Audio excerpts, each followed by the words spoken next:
pandemic, a filovirus. We called it the blood plague. It attacked the viscera, the liver, spleen, intestines, filling with blood till the abdomen burst.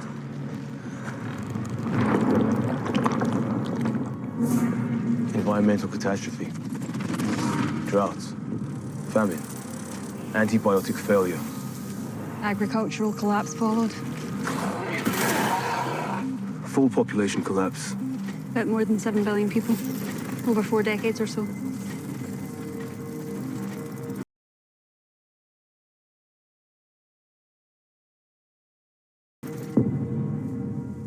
And then came the end.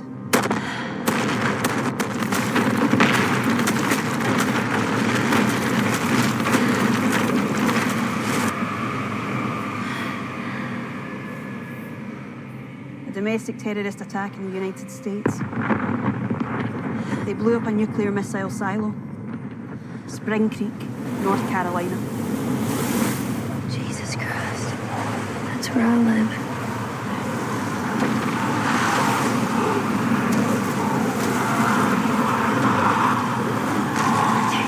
Hey guys, it's KJ from The Scariest Movie Ever. And yes, the Great Reset is upon us. The Great Reset that nobody asked for. But we realize why they're doing this. They're about to collapse every aspect of this world so they can rebuild like the phoenix from the ashes, like the phoenix on your dollar bill. This was a Freemason plan that was put into effect many, many years ago, and now it is time for them to destroy America, Babylon, to bring in the Antichrist and the one world system, the one world religion. We're on the doorstep of tribulation. The Great Reset is just the terminology they're using for the total destruction of everything. Once they rebuild this new system, the only way you're going to be able to participate in it is with the mark of the beast. And I've been watching all of this come upon the earth for 16 years now. And right now, if you look around you in the world and you have the eyes to see and the ears to hear, you can't help but notice that prophetically, things are bouncing off the charts. Speaking of which, you may have heard of this UN climate conference, COP27. This happened about a week ago. Religious leaders from every major religion were brought together at Mount Sinai, where they were given an identical set of 10 new environmental commandments. And you can see those over on the left-hand side. The Interfaith Center that arranged this ritual states that deep changes in attitude and heart are required by religious leaders who are expected to preach the same globalist environmentalism to all of their followers. They're making sure all the religions are covered with their environmental nonsense. They hide behind this climate change and these green agendas. They give us this idea that they're building a utopia for humanity. It's going to be beautiful and we'll all live together and be happy. Most of us realize this is total nonsense. It's a lie. It's a deception.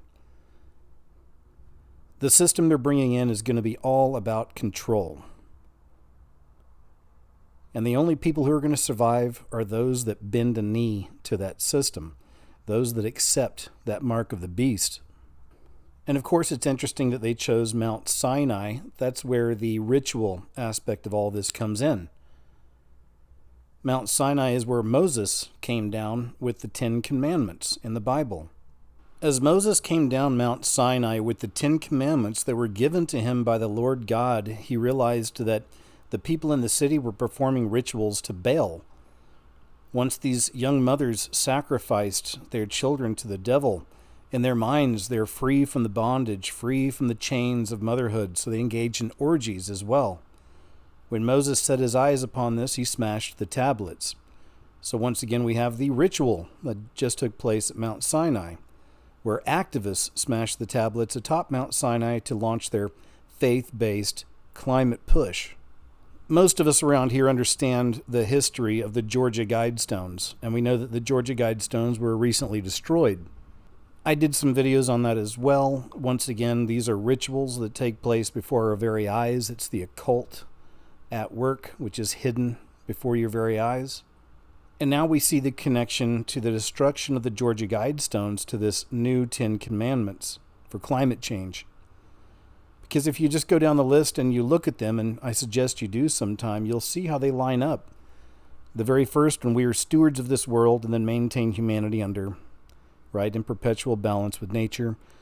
Number 2, creation manifests destiny. Number 2, guide reproduction wisely, improving fitness and diversity. Number 3, everything in life is interconnected. Unite humanity with a living new language. And that reminds me of the Tower of Babel once again, and it mirrors that perfectly, really, because that's what this is going to do. You're trying to bring everybody into one, right? Everybody into one. And the Bible tells us that's going to happen in these end days. A one-world leader, a one-world religion, one-world monetary system. Everybody back into one as they attempted to do the Tower of Babel many, many years ago.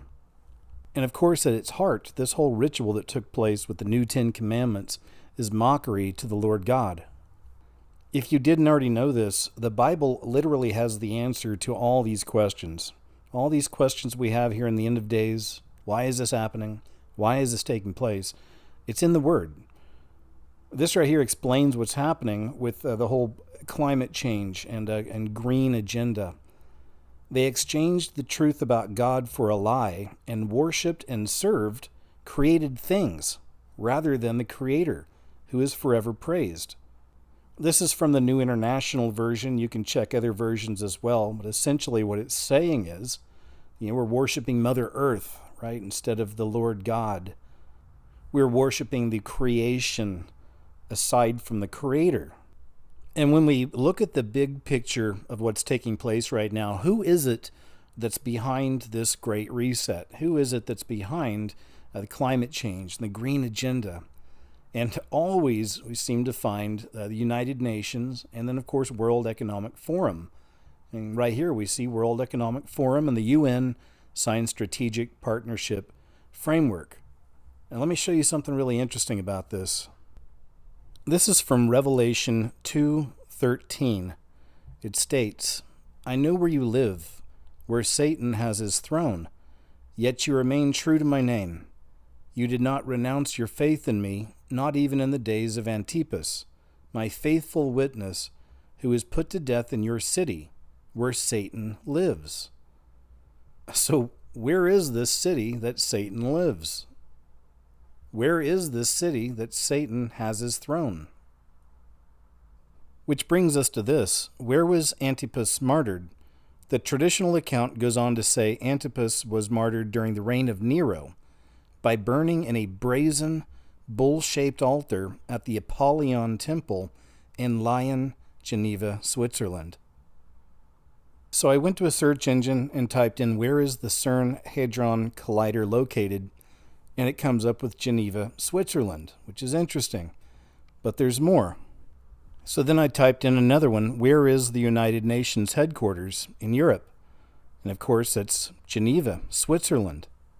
But wait, there's more. Then I asked, where is the WEF located, World Economic Forum? And as you can see, Geneva, Switzerland. So we find mention in the Bible of Satan's seat, Satan's throne here on this earth.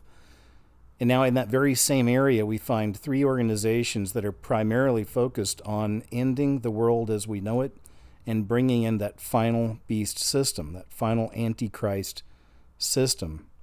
I find this very interesting. Here's something else of interest concerning the United Nations. What you're looking at is Mount Hermon, and according to the book of Enoch, this is where the fallen angels first landed when they came to the earth. It's very interesting to note that at the highest point of Mount Hermon sits a United Nations office, and that's what you're looking at right here. Also, appropriately enough, right next to the UN symbol or sign sits an 8-pointed star of Lucifer on Mount Hermon, where it's alleged the fallen angels first landed.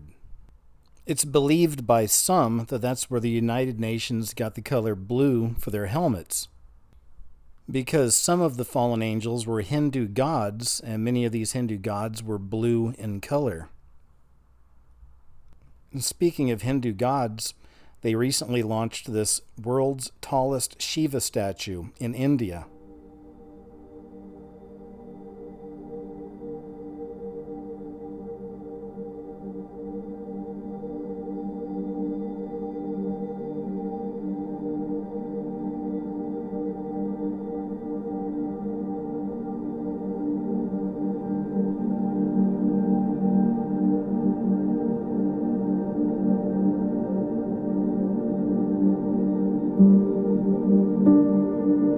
And then you may remember back in 2015, goddess Kali was projected onto the Empire State Building, among other demonic manifestations.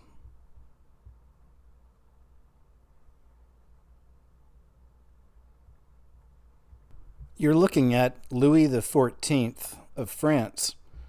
And it's very interesting. In the year 1666, yes, the 666, and 33.33 degrees north of the equator, and that's where Mount Hermon sits. And when you look at a third of the angels falling, that's again, you get your 33.33, so you're beginning to see how all this lines up. Also, we understand that the number 33 is very important in Freemasonry, and there's different degrees in Freemasonry as you go up the steps. And there's different degrees in Freemasonry. You see they have the 33 on the pyramid and then the 33 degrees at the top. But I tend to think that the 33 degrees is a reference to the different steps of Freemasonry and also the fallen angels. And here's one more very interesting observation. According to the Encyclopedia Britannica, Hermon means forbidden place. Very interesting seeing how all of this lines up. So this is the beast system, and we find symbols of the beast everywhere. And you're seeing the symbols right here of the beast system taking us back to Egypt, fallen angel, utopia. And this right here is on the headquarters for Pfizer. And right here, of course, on headquarters for Pfizer, you see one of the primary symbols of this beast system that contains us all. It's the all-seeing eye, specifically the Eye of Ra.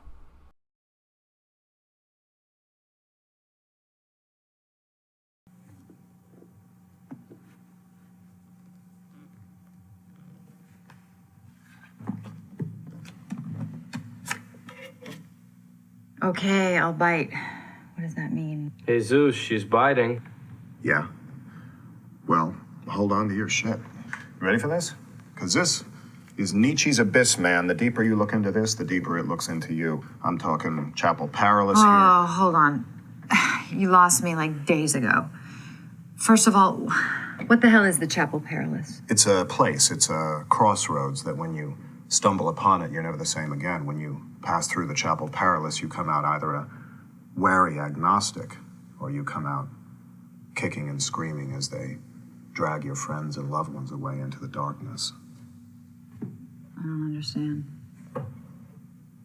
Well, you will. You will. Okay, now this.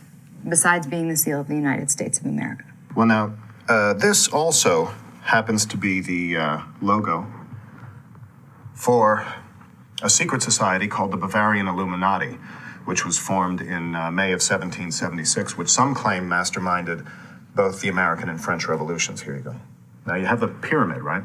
Many ruled by less, progressively, until all are ruled by one, the all-seeing eye, New World Order. Now, some claim that the Illuminati now, today, secretly rules the world, orchestrates it at all levels, spearheaded by the ultra-powerful Round Table of Nine.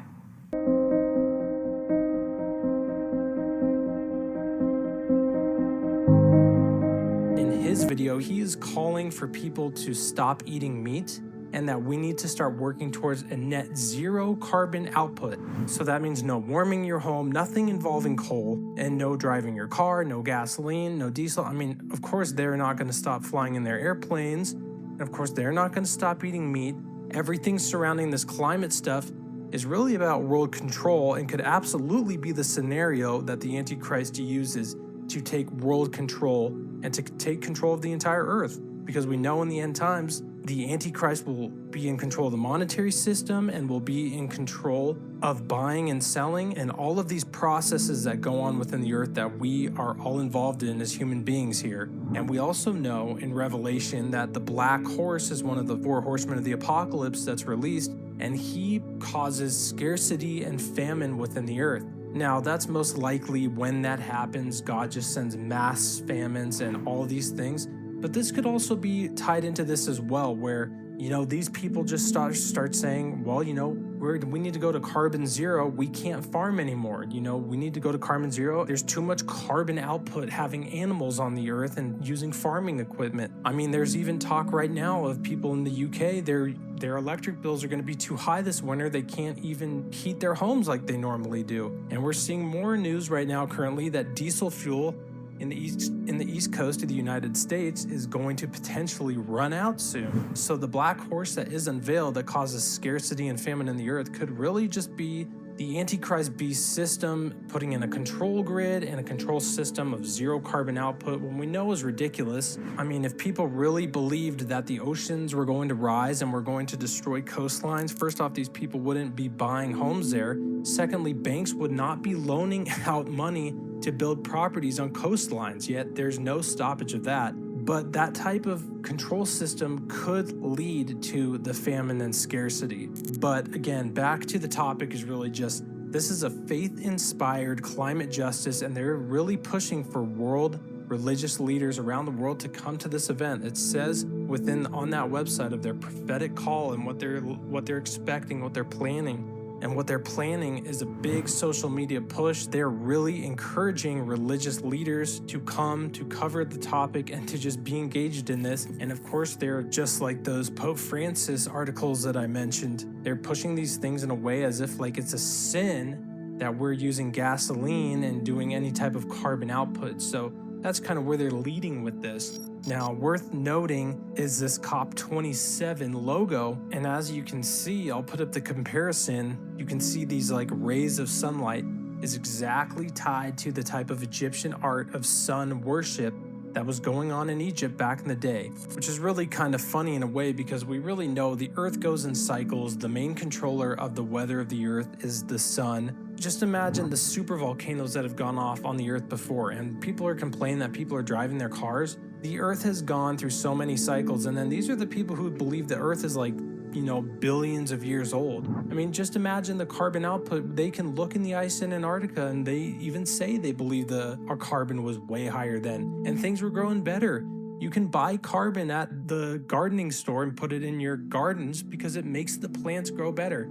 So it's just really insane all around. But I wanted to point out that logo because it really just represents the world religions coming together and worshiping the creation over the creator. And that's what they're doing. And of course, it's good for faiths to get along. We should have open dialogue and be treating each other kindly. Of course, that's what we should be doing. But coming together in this sense, like we all serve the same God, it's just different roads to one God, that's 100% false.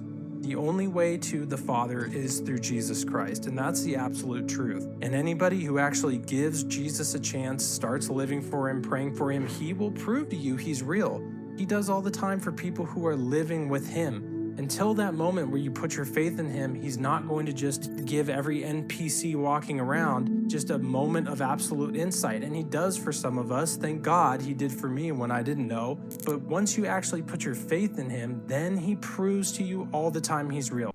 It's always interesting to see what these dictatorships do with the children, because they always go for the children. And that's a good indicator of where your society or world is heading, on how the children are being treated. So what will happen to the children in this final beast system? Now, here's an excellent little breakdown of that. So what does the World Economic Forum, or apparently UNESCO, or the World Bank, or the OECD, or the Bill and Melinda Gates Foundation, or any of these people, what do they want with social emotional learning? Well, we turn to, let's say, their godfather, Klaus Schwab, who we just made fun of. He's insistent. He wrote a book this year that is The Great Reset Book 2. Its title, is, I kid you not, The Great Narrative for a Better World. The Great Narrative. Oh, for a better future. I'm sorry, I looked it up. It's for a better future. The Great Narrative for the better future. They're going to tell us the narrative so that we'll all go along with it like a bunch of idiots. Or we're going to be brainwashed into it through conscientizing social emotional learning. And he's insistent in this book that ESG is the key to a better future. It's what enables us to have a more, in the words he uses over and over and over again in almost all of his documents, a more sustainable and inclusive future. He insists that the way we get there is by breaking down our resistance to a public-private partnership in order to enact this from the top down. And that's going to put tremendous pressure on corporations and eventually individuals to want to comply with ESG, because there's this top-down pressure being put in through a public-private partnership where we break down the barrier between the public sector and the private sector. He says this explicitly. But there's also going to be a bottom-up movement. So if you think you can resist the top-down pressure and you don't want to go along with it and you're going to conduct business or your life the way that you want to, he says that's not going to work, because your customers, your clients, your friends, your employees are going to demand it, because we're going to make sure that the young people, he specifically names the millennials and Generation Z, are going to be led to demand a world that doesn't cheat them, that doesn't threaten them with existential crises like pandemics, like climate change, and so on. So there's going to be a bottom-up movement also demanding an ESG-compliant social and political world, which will force other corporations to participate because they won't be able to get employees. Nobody wants to work in a company that's on the wrong side of history. They won't be able to keep customers, because customers will start making their buying decisions and their other decisions in terms of social activism. And thus, you create these ESG metrics that are supposed to somehow facilitate that. And they say, well, ESG is going to predict long-term survivability while they're literally trying to create a customer base that won't buy anything else. So it's all a huge scam. ESG is a huge scam. Again, ESG is environmental, social, and governance scoring for investment capital in the corporate sector that's then reinforced in the public sector. Our SEC here in the United States is already trying to back up ESG compliance. That's a public-private partnership. The old word for that under Mussolini back in the day was fascism. But there's also going to be a bottom-up youth cultural revolution. And that's where you need conscientization. That's where you need thought reform. That's where you need Freirean education. That's where you need social emotional learning. He insists that shifting the culture this way doesn't just produce a bottom-up movement, it also produces a new social contract. He in fact says the old social contract has to go and we have to rewrite it so that we have a social contract befitting a sustainable and inclusive future. That means we need a cultural revolution. He doesn't say those words, but it's needed, and it's all but guaranteed if they're allowed to push social emotional learning through to the degree that they want to. So young people will demand, through SEL, they will come to demand ESG. They will come to demand a new society and a new culture. And so his education of the future, based in SEL, is going to make sure that young people are groomed into believing that an ESG, sustainable-driven world, or sustainable and inclusive, better future is the only possible way forward. And they won't be able to live outside of that world. In other words, they will have a new sensibility. They will have a biological foundation for socialism driven into the level of their vital needs. To quote from Klaus, I could do this at length. I'm just going to do one short part of about 6 paragraphs. Collectively redefining the terms of our social contracts is an epical task that binds the substantial challenges of the present moments to the hopes of the future. This is Klaus Schwab's book. As Henry Kissinger reminded us, the historic challenge for leaders is to manage the crisis while building the future. Failure could set the world on fire. That's kind of happening, right? Maybe they're failing. Take hope. While reflecting on the contours we think a future social contract might follow, we ignore at our peril the opinion of the younger generation who will be asked to live with it. Their adherence is decisive, and thus, to better understand what they want, we must not forget to listen. This is all the more significant because the younger generation is likely to be more radical in its demands in the refashioning of our social contract. So the goal of social emotional learning is to get the young people to demand a new world order. The goal of them is to build at the public-private partnership level the new world order that they're going to demand. In other words, they're capturing supply, that's them, and they're building demand in your children using social emotional learning. That's what that's really about. This is what you would call, if you were a Marxist analyst, a two-headed vanguard or a two-pronged vanguard movement. Schwab's Marxism is a vanguard movement. In other words, you have an elite class that moves it along for the proletariat that won't do it itself. And it has 2 prongs, a top-down Lenin-style public-private partnership and a bottom-up youth-driven cultural revolution movement whose vital needs have been reorganized by social emotional learning. And the purpose is to make the world ESG and sustainable development goals compliant in both the supply and demand dimensions. In other words, to build the new world, that's the supply, and find the people who will fill it, that's the demand, at the same time, and then to snap the trap into the Great Reset, into a new world. For decades, people of our world have been being prepared for a coming alien invasion or alien contact. But those of us who've been paying attention understand this is not going to be a connection with beings from another planet. These are interdimensional beings. These are demonic beings, fallen angels. And it's not like they've been putting all this time and energy into preparing us for this, for nothing to come of it. This is going to be something that we will see, I believe, very soon in this world. Here are some recent examples of how the beast system is preparing the people for one of Satan's greatest deceptions. Since the early 2000s, we have seen an increasing number of unauthorized and or unidentified aircraft or objects in military-controlled training areas and training ranges and other designated airspace.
See here is aircraft that is operating in a U.S. Navy training range that has observed spherical object in that area, and as they fly by it, they take a video. You see it looks reflective in this video, somewhat reflective, and it quickly passes by the cockpit of the aircraft. Is this one of the phenomena that we can't explain? The last several months, there's something unexplainable appearing in the night, from the skies over Missouri to above the Pacific Ocean. It's not a satellite, it's not a meteor. All baffling pilots mid-flight. I don't know what the common denominator is, but it's always at the bottom of the Big Dipper. Mark Holsey is a former F-18 fighter pilot. This August, he was piloting a private jet off the coast of Los Angeles when he says he saw as many as 7 mysterious objects appearing to fly thousands of feet above him. This is audio from that night alerting air traffic control. Roger. Yeah, I don't know. You're not entering any military airspace or anything. I'm not sure. The clip obtained by Ben Hansen, a researcher who has spoken to dozens of pilots of commercial flights that have recently had similar encounters. So it seems like it might be getting more frequent? It's either getting more frequent or it's getting noticed more. Okay, there it is. But while no one seems to know what they're seeing, Holsey is sure these fast-orbiting objects aren't satellites or any known military aircraft. There's nothing that flies that high. So the odds of it being a military aircraft doing high G loads like that, it's impossible.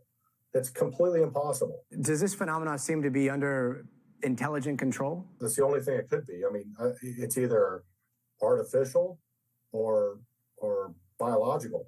It all comes on the heels of a congressional hearing earlier this year where intelligence officials testified for the first time ever that there were about 400 new sightings of unidentifiable objects, adding UAP reports are frequent and continuing. No, I do not. Okay, strange. And this latest wave of sightings from pilots could be just the beginning. I bet my life on it. There are many more pilots and a lot more videos that are going to come out. I know this is going to happen.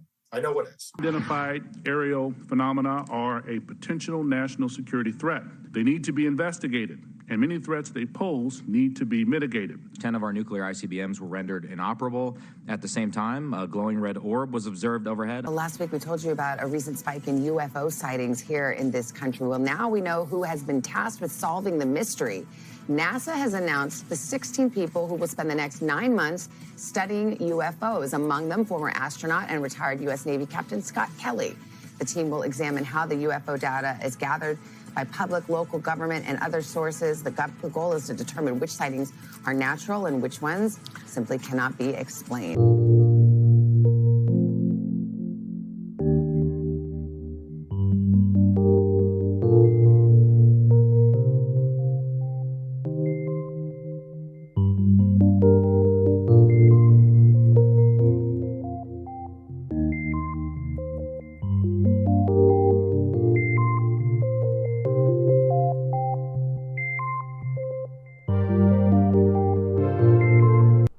As always, I want to thank you guys for checking out my video.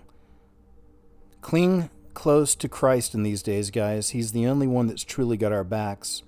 We're entering into the end of days, the final chapter. So I want to thank you very much for watching my video. As always, take care of yourselves out there, all right? Hang in there, and I'll talk to you again real soon.